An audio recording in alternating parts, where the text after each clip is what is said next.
మెదక్ జిల్లా Sadasivpet municipal councillor భర్త దౌర్జన్యానికి పాల్పడినట్లు ఆరోపణలు వచ్చాయి.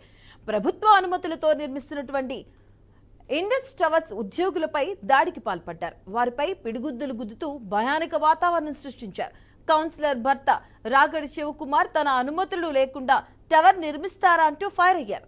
శివకుమార్ తన భార్య అధికారాన్ని అడ్డుపెట్టుకుని పలుమార్లు మున్సిపల్ సిబ్బందితో వచ్చి వారి పనులకు అంతరాయం కలిగించారని స్థానికులు ఆరోపించారు. ఇక ఇండస్ టవర్స్ సిబ్బంది ఫిర్యాదు మేరకు పోలీసులు కేసు నమోదు చేసి దర్యాప్తు చేస్తున్నారు.